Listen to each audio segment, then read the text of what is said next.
Selamat pagi Bapak Ibu Saudara, juga untuk teman-teman remaja dan pemuda. Mari kita bersaat teduh hari ini Selasa 29 Juni 2021. Bacaan kita terambil dari Wahyu 22 ayat yang ke-6 sampai dengan 17. Saya akan membacakan ayat yang ke-11 sampai dengan 14. Demikianlah bunyi firman Tuhan bagi kita. Barang siapa yang berbuat jahat, biarlah ia terus berbuat jahat. Barang siapa yang cemar, biarlah ia terus cemar. Dan barang siapa yang benar, biarlah ia terus berbuat kebenaran. Barang siapa yang kudus, biarlah ia terus menguduskan dirinya. Sesungguhnya aku datang segera, dan aku membawa upahku untuk membalaskan kepada setiap orang menurut perbuatannya. Aku adalah Alfa dan Omega, yang pertama dan yang terkemudian, yang awal dan yang akhir. Berbahagialah mereka yang membasuh jubahnya, mereka akan memperoleh hak atas pohon-pohon kehidupan dan masuk melalui pintu-pintu gerbang ke dalam kota itu. Saudara, berapa lama Bapak, Ibu, dan Saudara menjadi seorang Kristen? Saya yakin jawaban kita berbeda-beda. Ada yang sudah puluhan tahun, ada yang sudah mungkin juga cukup lama, ataupun juga baru menjadi orang Kristen.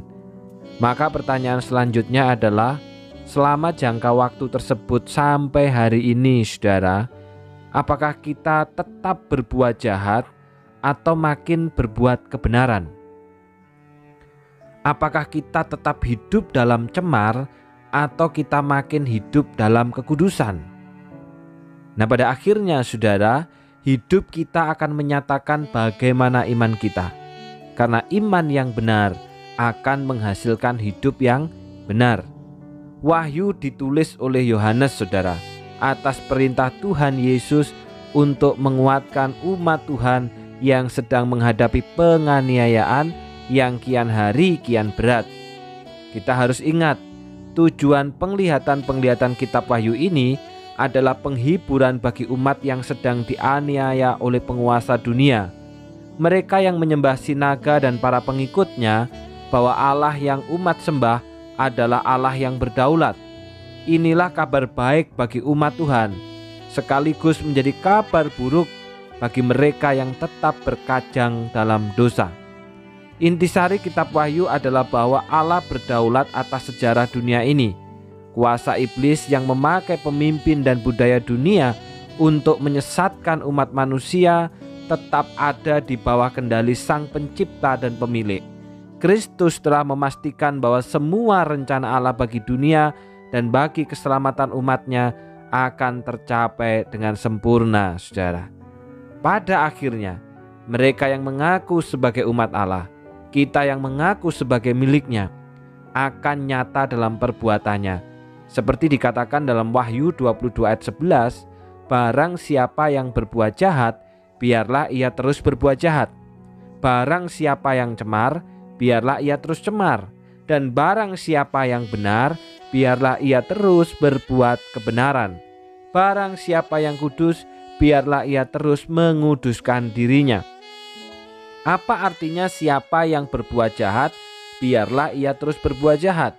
Siapa yang cemar, biarlah ia terus berbuat cemar. Apa artinya ini, saudara? Saudara, perkataan ini tidak dimaksudkan bahwa kejahatan diizinkan dan kecemaran diperbolehkan.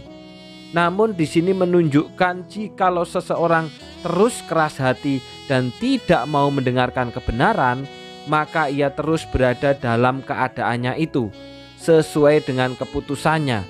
Ketika jahat bertambah jahat, dan ketika cemar makin cemar. Dan ketika Kristus datang segera, bahkan mungkin tiba-tiba ia akan membalaskan kejahatan itu dengan hukuman. Ini artinya perkataan siapa yang berbuat jahat, biarlah ia terus berbuat jahat.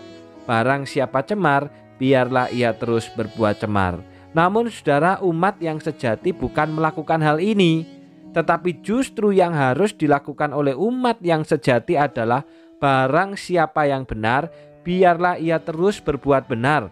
Barang siapa yang kudus, biarlah ia terus menguduskan dirinya.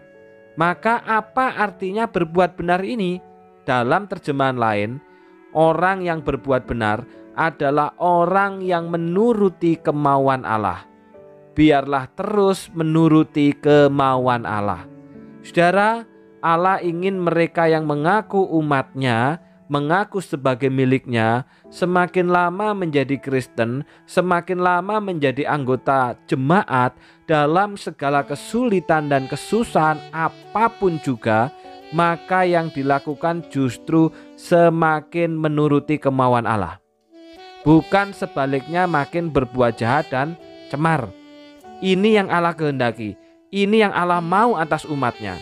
Dalam keadaan apapun saudara, seperti yang dialami oleh umat pada masa itu, mereka dianiaya, mereka ditindas, mereka dibunuh, mereka dikucilkan. Allah menghendaki supaya mereka justru makin hidup di dalam kemauan Allah.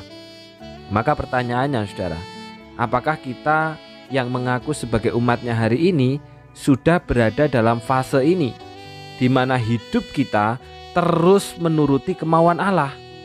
Ataukah sebaliknya justru kita malah makin menuruti kemauan kita sendiri, bukan makin terus menuruti kemauan Allah?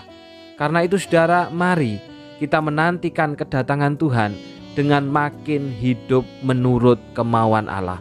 Memang bisa jadi saudara, terkadang kemauan Allah itu tidak menyenangkan, terkadang kemauan Allah itu tidak enak, terkadang kemauan Allah itu seolah tidak memberikan harapan. Tetapi kita harus percaya bahwa kemauan Allah adalah kemauan yang sempurna bagi hidup kita. Tuhan memberkati. Bila kau izinkan sesuatu terjadi, ku percaya semua untuk kebaikanku. Bila nanti telah tiba waktumu, ku percaya kuasa-Mu memulihkan hidupku. Mari kita berdoa. Terima kasih Bapa untuk firman-Mu pada pagi hari ini, yang mengingatkan kepada setiap kami bahwa pada akhirnya umat itu akan nyata di dalam perbuatannya. Iman yang benar akan menghasilkan perbuatan yang benar. Oleh karena itu tolonglah kami ya Bapa, semakin lama kami menjadi orang Kristen, semakin lama kami menjadi anggota jemaat, di dalam segala kesulitan dan kesusahan apapun, biarlah justru kami semakin terus menuruti kemauan Allah. Sekalipun terkadang kemauan Allah itu tidak menyenangkan, sekalipun terkadang kemauan Allah itu bertentangan dengan kemauan kami, tetapi kami mau belajar untuk percaya bahwa kemauan Allah adalah yang terbaik bagi hidup kami.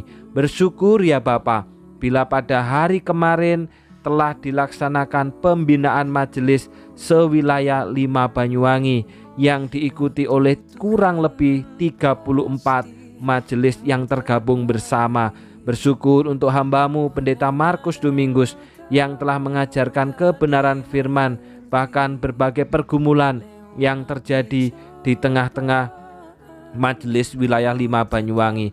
Tolonglah Bapa, biarlah melalui pembinaan ini kami makin terus belajar dan berpegang pada bahwa pemerintahan gereja itu berdasarkan Alkitab dan tata gereja, sehingga segala sesuatu yang diputuskan itu adalah di dalam kebenaran. Hamba-Mu juga mengingat ya Bapa untuk kasus COVID di Banyuwangi yang justru makin mengalami penambahan dan peningkatan.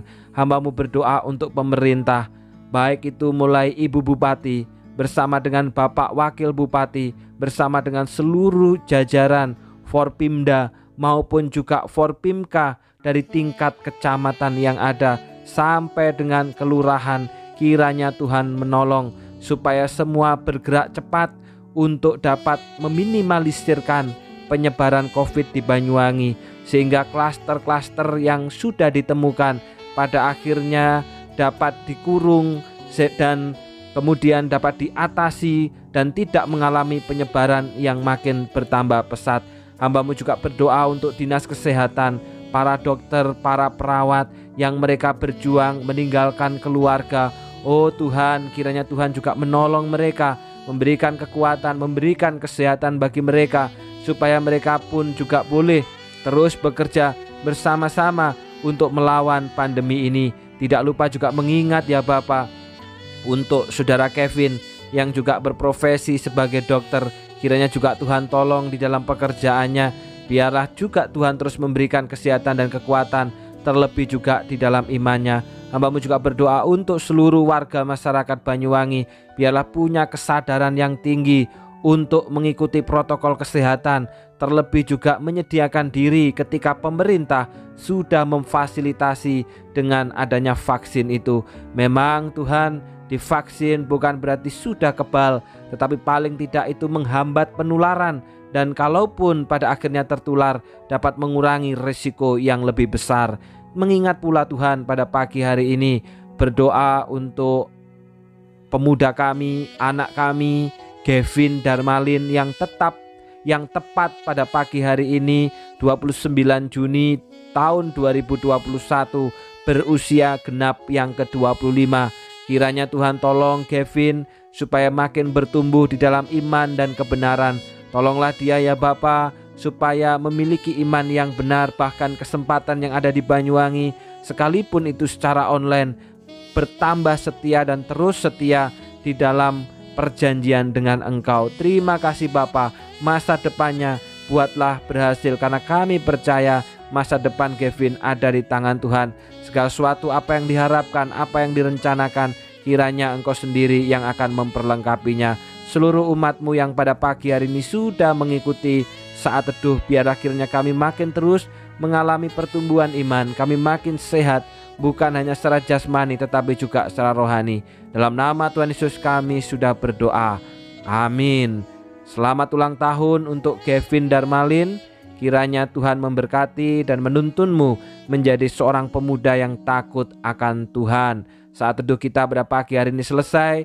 Selamat pagi dan Tuhan memberkati.